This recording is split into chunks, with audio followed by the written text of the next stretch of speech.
Hello, my friends. It's Mrs. Egan. We're up to number 5 on our classic book list.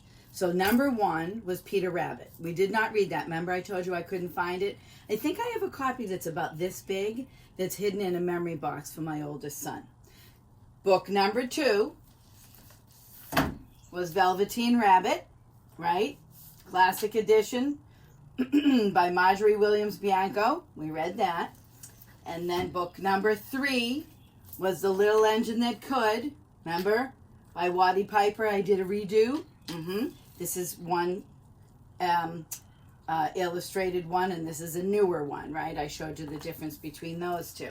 And then number 4 was The Story of Ferdinand. Remember, it was done by Monroe Leaf.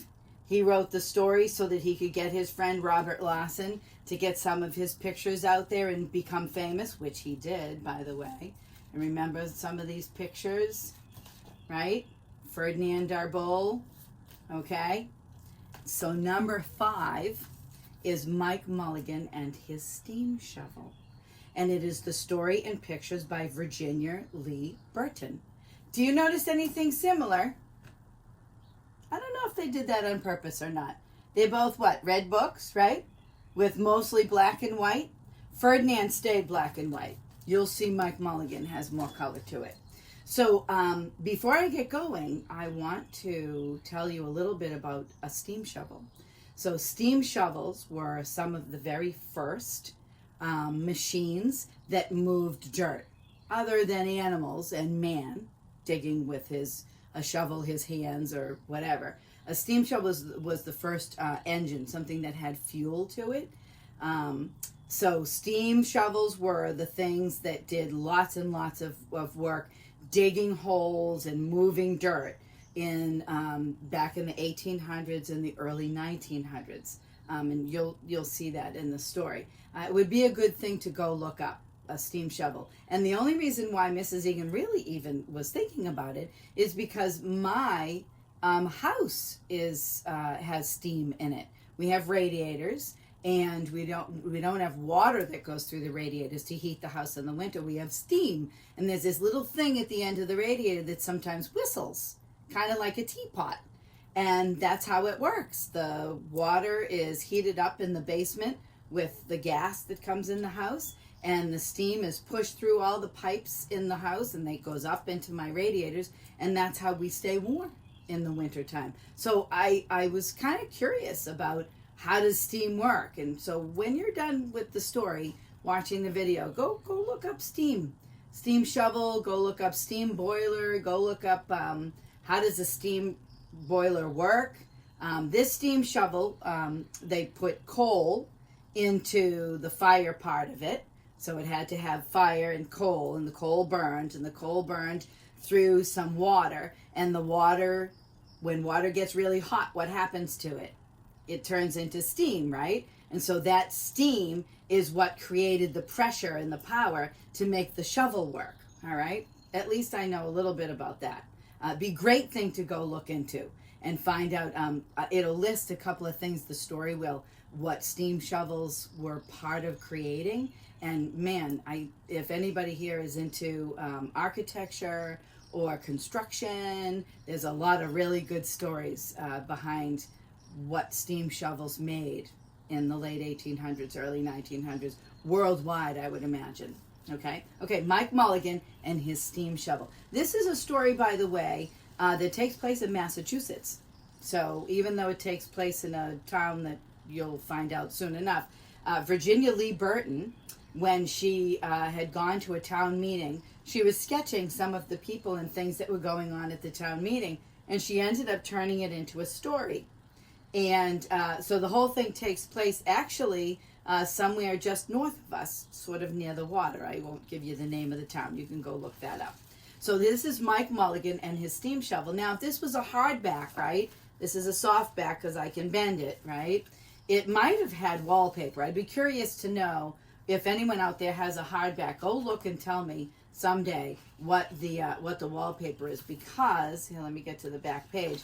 There's nothing. This is the back page of the story, and so there's no wallpaper. They didn't even try. Some paperbacks do, but so here's Mike Mulligan And here's his steam shovel. And the steam shovel, do you notice? Kind of has a happy face, an eye. This is like her mouth. And that's like, I don't know, sort of her hair, maybe? Her forehead, something like that. All right.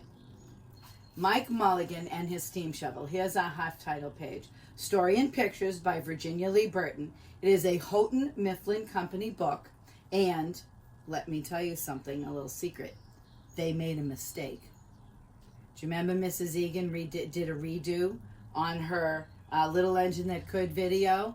That sometimes people make mistakes and you always have a chance to fix a mistake. And if you have that chance, you should, right? Well, guess what? They made a mistake too. I'll show it to you later on. But interestingly enough, they did not correct it because this book was given to my son in 1991. That's what that says. And the mistake is still in the book. I don't know if they think that's interesting and they just left it there. So Mike Mulligan and his steam shovel. Look at this picture. So here's Mike Mulligan. Here's his steam shovel. What do you see? Look at that yellow. Almost like a rainbow or kind of half of a bullseye. Certainly makes your eye go right in to see Mike Mulligan and his steam shovel.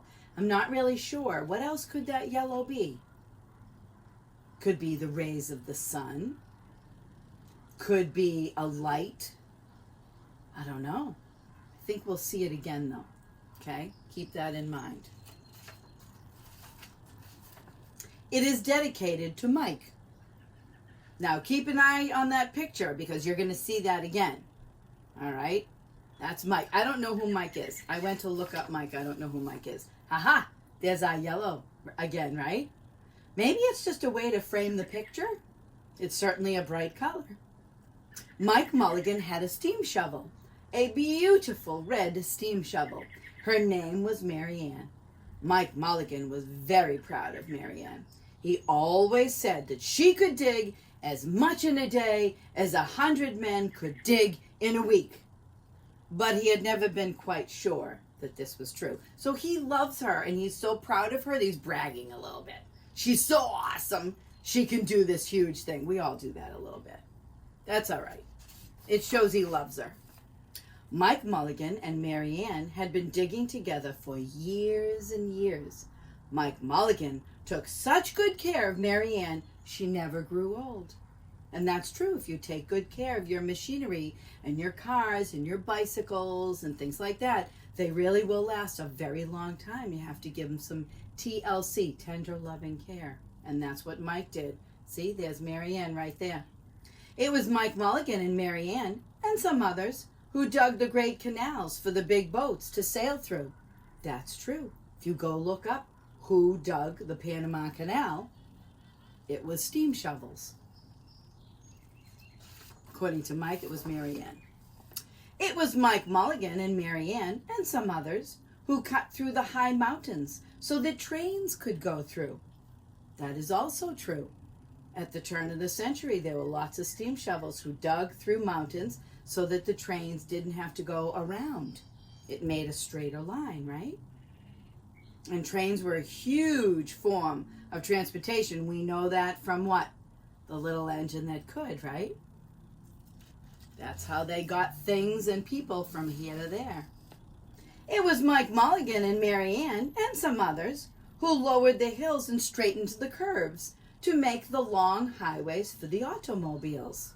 So you got to remember that this story was printed in 1939. It was right after the Depression. You can ask your parents about that. People were having a hard time finding jobs, and there were a lot of people who were poor, and there were a lot of things that were changing, and a lot of people ended up working, making things better for the community, working on roads and working on buildings, okay? And one of the things that they did, besides the fact that there were new automobiles coming out all the time, new kinds of trucks and buses and cars, one of the things is instead of making people go up and down the hills or around the mountains, they went through the mountains, or they leveled out the ground a little beyond the hills so that it was a straight road.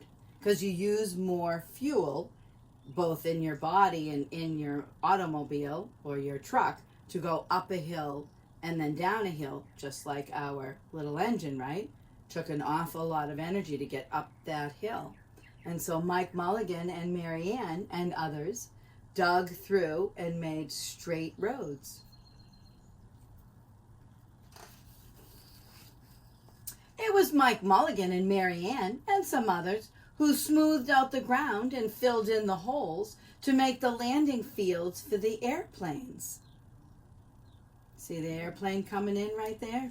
They look a little different than our airplanes now. You got to remember the date that she did this book, 1939. And it was Mike Mulligan and Mary Ann and some others who dug deep holes for the cellars of the tall skyscrapers in the big cities. When people used to stop and watch them, Mike Mulligan and Mary Ann used to dig a little faster and a little better. The more people stopped, the faster and better they dug. Some days, they would keep as many as 37 trucks busy taking away the dirt they had dug. So the steam shovels cutting through the mountains or making the Panama Canal, they're digging out dirt. Well, what happens to the dirt once they've dug it? They've got their steam shovel, they've got their shovel, they take it and they dump it into the trucks. And then the trucks drive out again and again and again. The more she digs and fills a truck, the more trucks. Now that dirt has to go somewhere. So even in Boston, we had the Big Dig. You can ask your parents about the Big Dig. The Big Dig dug out lots and lots of dirt. And guess where that dirt went? Came here to Quincy, actually, a lot of it. And it ended up going up into filling our quarries up in West Quincy over by the golf course. Granite Links. You can look that up, and that's true. Big, huge, huge trucks used to be rumbling through, would come off the highway and go up there, and they would dump out all that dirt. The dirt has to go somewhere, right? You got a hole, the dirt has to go somewhere. 37 trucks they could keep busy. Then along came the new gasoline shovels, the new electric shovels, the new diesel motor shovels, and they took all the jobs away from the steam shovels. Mike Mulligan and Mary Ann were very sad. See, capitals, very sad. Because this sign right here on the outside of a construction site says, no steam shovels wanted. Well, that wasn't very nice. And look at Mike is sitting there and she's crying. You can't see it, but there's little drops of water coming off of her, which actually would make sense because she was a steam shovel. And what is steam? Water that's been made hot. And when it becomes not hot anymore, it turns back into what? Water. Kind of like a glass, cold glass of ice in the summer. If you sit it somewhere, doesn't it sweat and leaves like a little puddle? She's crying because nobody wants them. Because those steam shovels worked on coal. They worked with coal, different kind of fuel. All the other steam shovels were being sold for junk. Oh! Or left out in old gravel pits to rust and fall apart. Mike loves Mary Ann. He couldn't do that to her. Look right up here. He's doing this. No, I can't do it. Very dramatic, but he's saying he can't do it. Look at this. He's at the edge of a cliff. Does that mean that the other steam shovels went off the cliff? That's certainly kind of dramatic. An end to the steam shovel's life. Oh my. And notice that she's red. She's still full of color. And what color are these down here? They're all kind of black and gray and brown.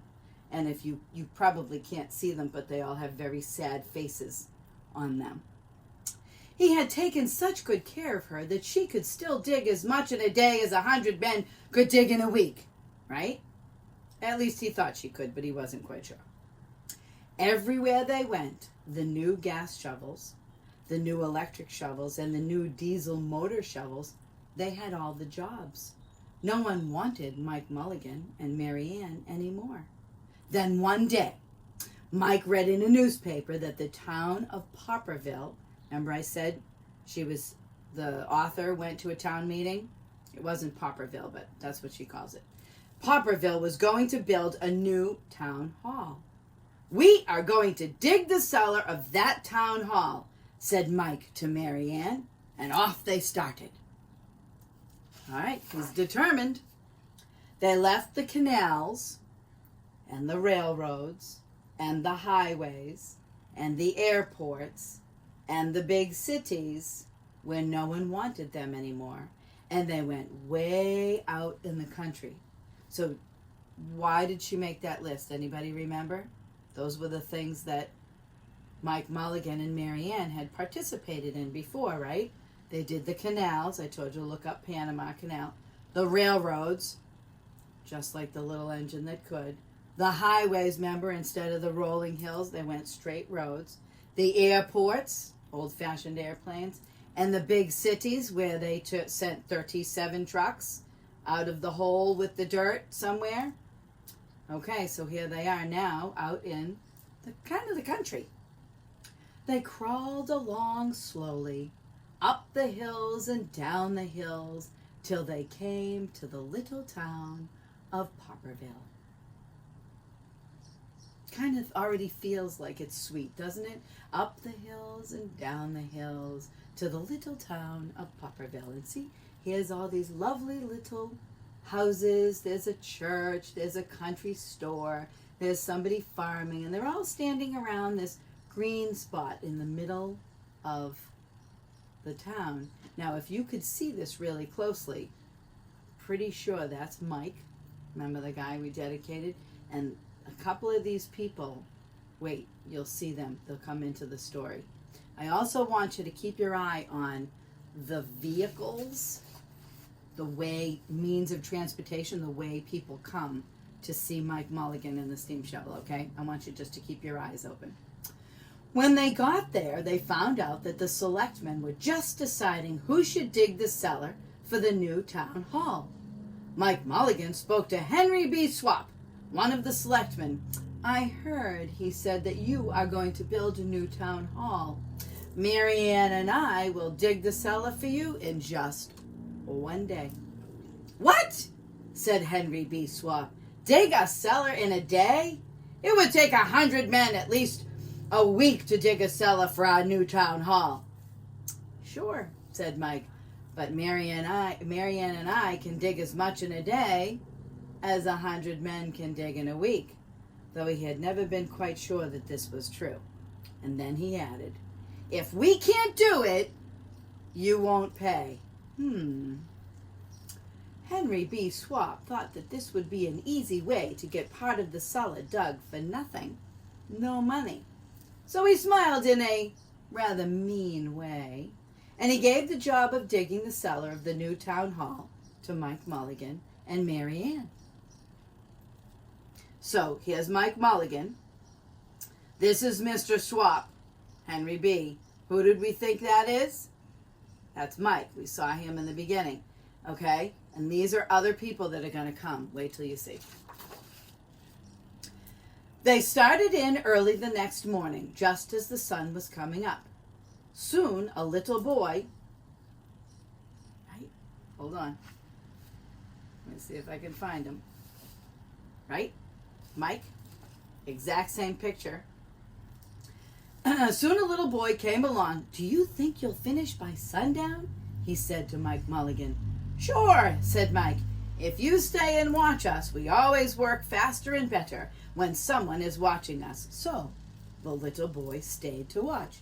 All little kids love to watch machines do. How many times have you gone by a construction site, or across the street somebody was doing a driveway, or you went by, some digger doing... I stop even and watch them. It's fascinating to watch somebody inside that machine making that machine do such wildly perfect and great things. Digging holes, cutting through things, lifting up logs when they cut down trees. I don't know. I love them. So here they are. And where did we see that? Do you remember? Hold on. It's always good to go back and look.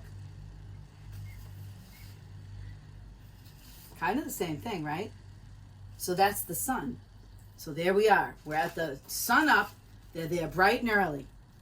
Then Mrs. McGillicuddy, Henry B. Swap, and the town constable, that's another name for a policeman, came over to see what was happening, and they started to watch. So this is Mrs. McGillicuddy. This is the guy who gave him the job, Henry B. Swap, and this is the constable. Mike Mulligan and Mary Ann dug a little faster and a little better. 'Cause why? Somebody's watching. And there's Mike. He's sitting on the fence as the other people are coming over. This gave the little boy a good idea. He ran off and he told the postman with the morning mail, the telegraph boy on his bicycle, the milkman with his cart and horse, the doctor on his way home, and the farmer and his family coming into town for the day. And they all stopped and stayed to watch. That made Mike Mulligan and Mary Ann dig a little faster and a little better. They finished the first corner, neat and square. But the sun was getting higher. So remember I told you to keep an eye out for all the ways that people came to see? Those are some pretty old-fashioned ways to come across the land, right? A horse and buggy, that's a very old-fashioned car. This is a horse-drawn milk cart. Anybody here get milk delivered? I used to, and it's just a truck. No horse involved now. And this little boy, he was delivering, what was he? Telegraph boy, so instead of a telephone like we all have, it was something that came on a little piece of paper, and then they printed it up and handed it to a boy like that, and he would ride out to your house and hand you a message faster than a letter. But people didn't really have telephones in their houses back then, so that's how they got information. Clang, clang, clang! The fire department arrived. They had seen the smoke and thought there was a fire. Then the little boy said, "Why don't you stay and watch?" So the fire department of Popperville stayed to watch Mike Mulligan and Mary Ann. When they heard the fire engine, the children in the school across the street, they just couldn't keep their eyes on their lessons. The teacher called a long recess and the whole school came out to watch. I bet all those kids were very happy. That made Mike Mulligan and Mary Ann dig still faster and still better. They finished the second corner, neat and square, but the sun was right up in the middle top of the sky. Do you guys know what time it would be? If the sun is at the top of the sky, it would be high noon. That's where that comes from. The highest place when the sun is right above us, straight above us, and it doesn't really cast a shadow except maybe a little circle under us, that is high noon. That's a saying for cowboys. They would meet. I'll meet you at high noon. We'll have a shootout. Now the girl who answers the telephone. So people didn't have their own phones. They had a phone, but it didn't go directly to somebody else's house or somebody else's phone. You had to go to the telephone girl, and then she hooked you up with the other person's phone. And she would say, "Okay, Mrs. Egan, go ahead. You can talk to whoever I wanted to talk to." And then she would hopefully get off the line and I would talk to my friend. So the telephone, now the girl who answers the telephone called up the next two towns. So she's on in her little office with her headphones. She sticks a little thing in the makes a connection in the wall. She calls Bangerville and Bopperville and Kipperville and Copperville, and she says, "Hey, we've got this really cool thing going. We've got a steam shovel, a man named Mike Mulligan and his steam shovel Mary Ann, who are digging a hole for our new town hall in one day. You should come see." All the people came over to see if Mike Mulligan and his steam shovel could dig the cellar in just one day.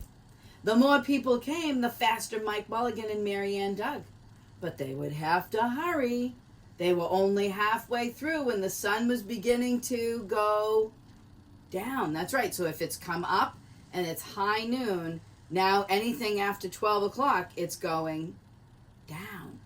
They finished the third corner, neat and square. Wonder what time it would be at that point.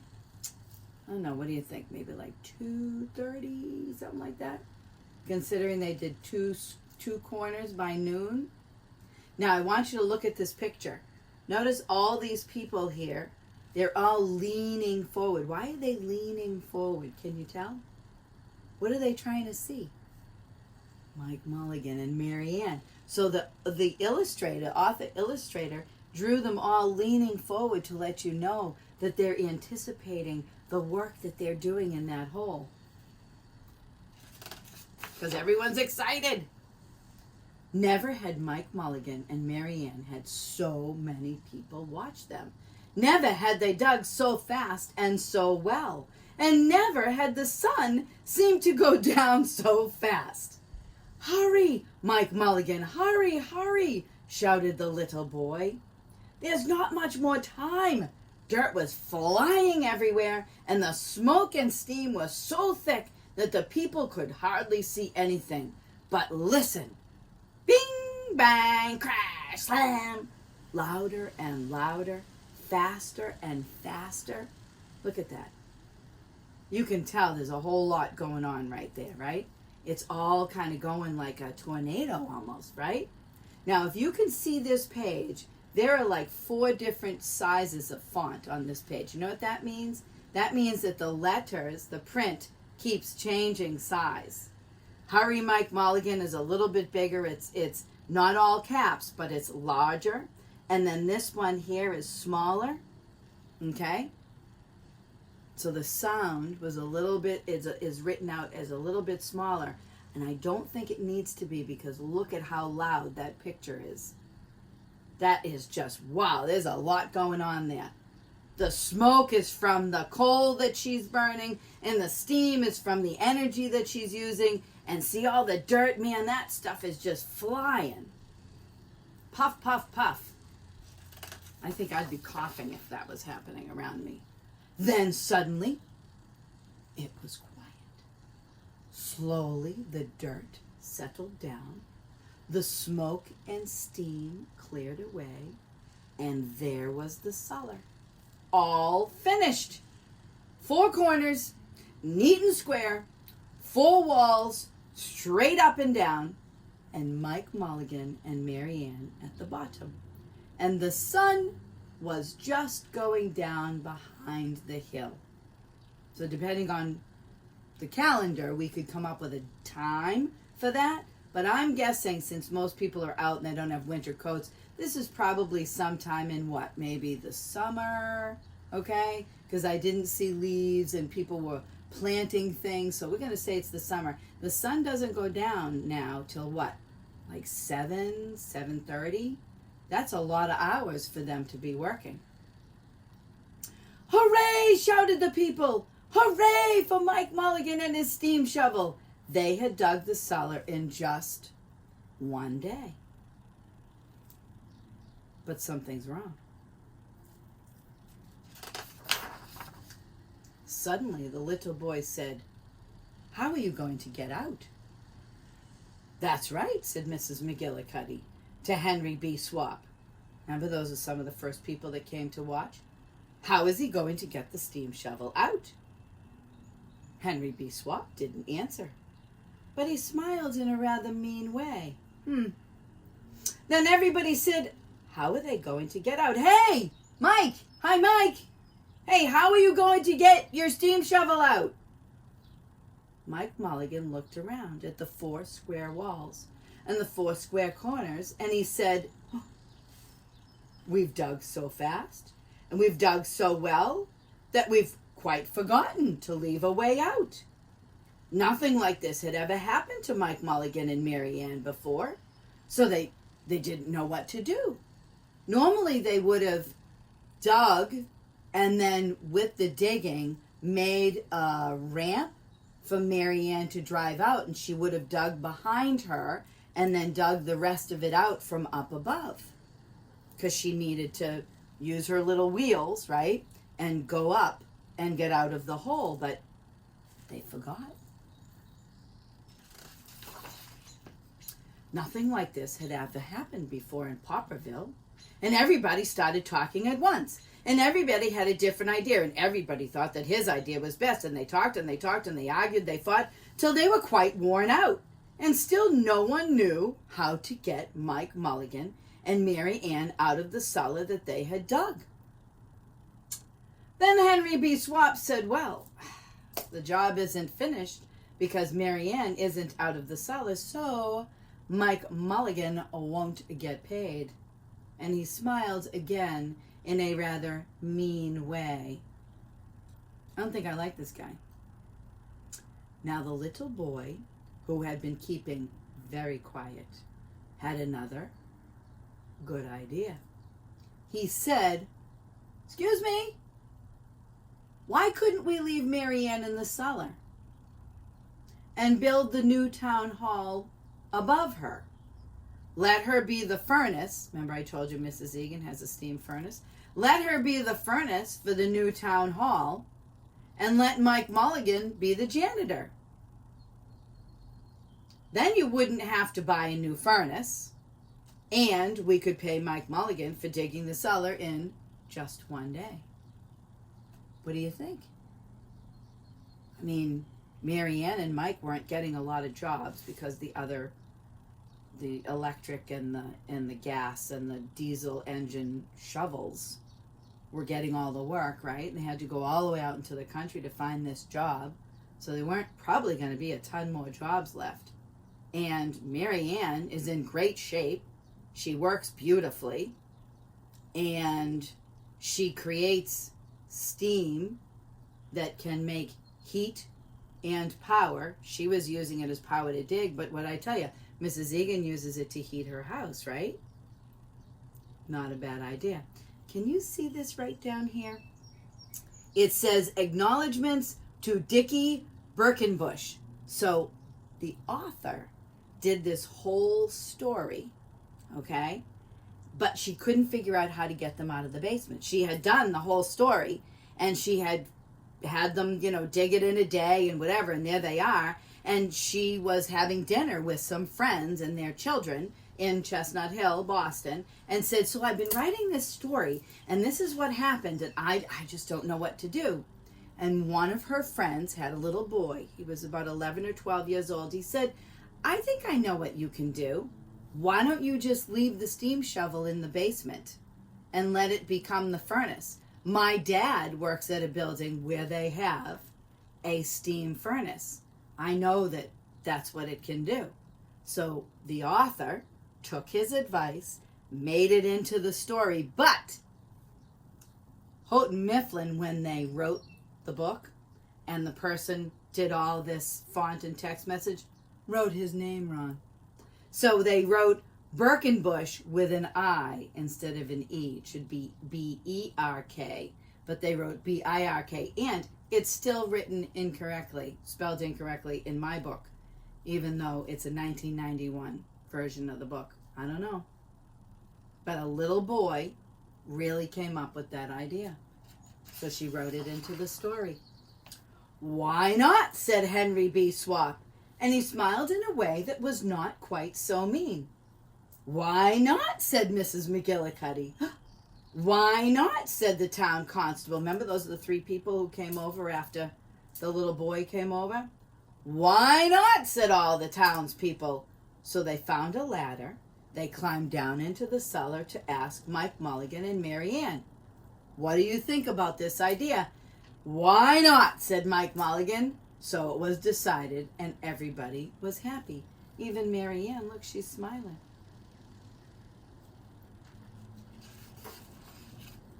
They built the new town hall right over Mike Mulligan and Mary Ann. See, they're inside right there. It was finished before winter. So good guess when they were working, right? Every day, the little boy goes over to see Mike Mulligan and Mary Ann, and Mrs. McGillicuddy takes him nice hot apple pies. As for Henry B. Swap, he spends most of his time in the cellar of the new town hall listening to the stories that Mike Mulligan has to tell, and smiling in a way that isn't mean at all. He's probably telling stories about all the things that he and Mary Ann dug, right? Now when you go to Popperville, be sure to go down in the cellar of the new town hall. There they'll be Mike Mulligan and Mary Ann, Mike in his rocking chair, smoking his pipe, and Mary Ann beside him, warming up the meetings in the new town hall. So here she is. She doesn't have wheels anymore. She is the new furnace. And see all the pipes that are connected to her? Those are all the pipes heating up the place. The end. What'd you think? I love Mike Mulligan. It's a great story. And it's based on a lot of true information, which is why I was thinking that you ought to go look up steam shovels or steam engines, find out how they work. Look up the Panama Canal, all kinds of stuff. Books are always just a starting point to go learn other things, because most books are based on stuff that we know that we can even find out more information about, right? So did you like Mike Mulligan? I love Mike Mulligan. This is a favorite. This, even very recently in the last, I'm going to say 10 years, was voted one of the top books that all teachers across the country of the United States said this is a favorite. They love it. Okay, thank you very much for watching. I would recommend that if you haven't seen the other 4 videos, to go take a peek at them. We don't have the one for Peter Rabbit, remember, but there are other ones that we did to commemorate different days. I am going to do one for Mother's Day, so come back, and there's another steam shovel in that one, and we'll know because it produces little smoke rings. That's a telltale sign of a steam shovel, that it produces little smoke rings. Okay? All right. Have a great day. See you later. Bye.